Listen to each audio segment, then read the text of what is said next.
Welcome to the Insurance Agents and Brokers Podcast.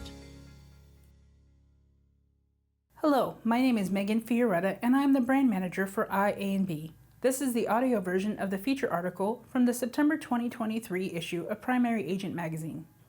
It is entitled, E&O Claim Frequency is Increasing by Chris Burand. Through my recent discussions with clients and carriers, it is clear to me that agencies are incurring substantially more errors and omissions, or E&O claims. A significant difference exists between the number of claims agency E&O carriers are seeing and the actual number of claims that are occurring because many agencies have made the decision to pay the smaller claims on their own rather than risking their E&O coverage with higher premiums. As a partial aside, I fully understand the reasoning that causes agencies to pay small E&O claims. However, I strongly recommend that they do not pay these claims unless they are dead certain the claim is property only and is small.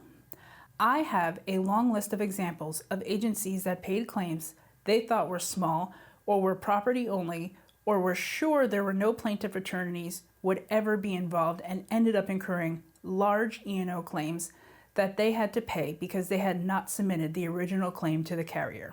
Many reasons exist for the recent increase in E&O claims. Number 1, staff turnover.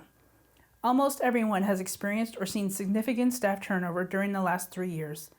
Staff turnover, all else being equal, increases the probability of E&O claims. An agency incurs increased exposure during the time period when they are training a new employee. In addition, when an employee leaves, the agency loses the account knowledge at the staff level unless the agency has extremely good procedures and documentation in place.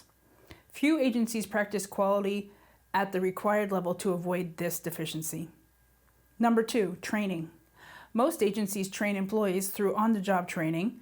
In my experience, on-the-job training can work quite well when an agency has relatively good procedures. However, on-the-job training fails when an agency does not have good procedures in place or the producers and staff do not consistently follow these procedures. The major problem that results is that the new employee does not know whose procedures to follow because everyone uses their own procedures. Consider the case of an agency that has relatively good procedures. Despite the fact that many carrier personnel and agency producers do not think an account manager's job is all that difficult, the job entails a lot of detail. I do not know that I have ever seen a procedure manual that contains all the required details. If one exists, it would likely be so large that it would not be usable. People can learn a lot by watching, listening to, and learning all the unwritten but critical nuances. When training employees remotely, an agency cannot achieve this required level of training. If the agency also has poor procedures, the successful training of a new employee remotely is an utter impossibility. The net result is a material increase of E&O errors.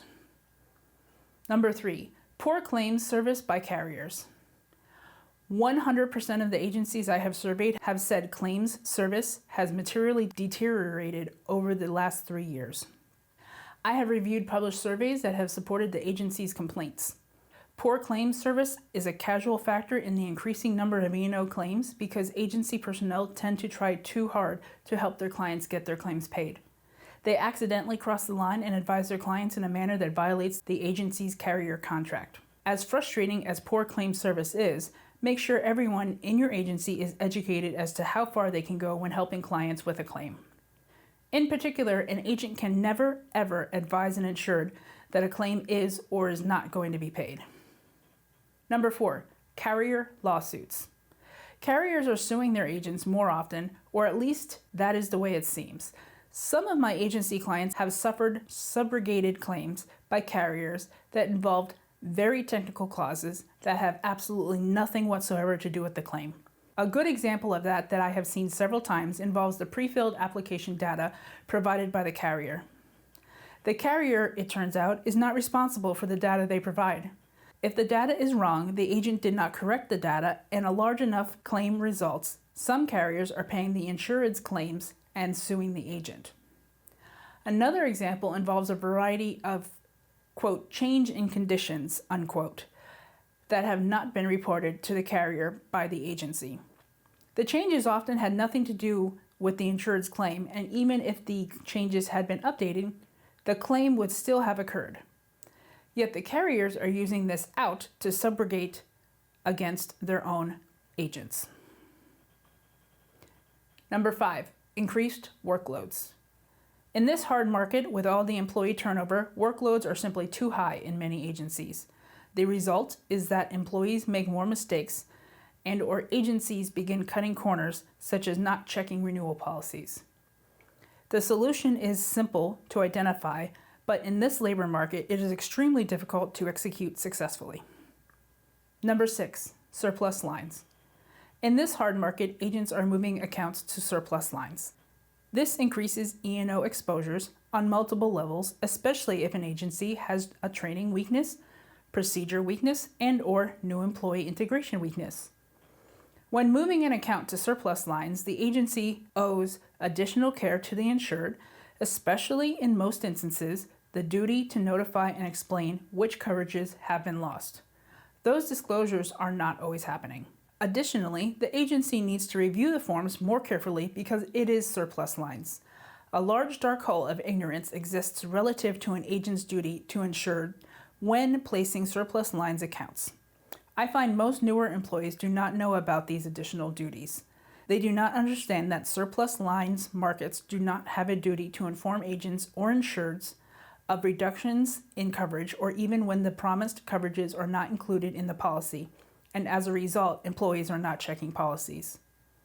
You must always check surplus lines policies. The failure to do so is an E&O claim waiting for an opportunity to occur. Mitigation.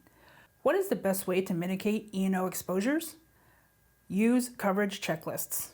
Next, have high-quality procedures in place and make certain everyone is following those. How do you know if you have good procedures or if your employees are following those procedures? Get an E&O audit. This recommendation may be self-serving because I am an approved E&O auditor with many E&O carriers, but having completed so many E&O audits, I know an audit is an excellent solution. Many times agency owners have hired me and swore their staff have had the education, the agency had the right procedures, and that everyone was following those procedures. However, the audit showed that their staff did not have enough education, their procedures were materially inadequate, and in some cases, their staff did not even know the agency had procedures. If you want to mitigate your E&O exposures, address these points and take the recommended steps. Get an E&O audit. Some E&O carriers offer large premium savings if you have an audit, making the audit even more worthwhile. Written by Chris Burand, who is a founder and owner of Burand and Associates, LLC, based in Pueblo, Colorado. Their phone number is 719-485-3868. His email is chris@burand-associates.com. This article has been reprinted with permission from Insurance Journal, copyright 2023. Thank you for listening. Insurance Agents and Brokers is the premier resource and champion for independent insurance agencies in Pennsylvania, Maryland, and Delaware. For more information, visit iab4me.com.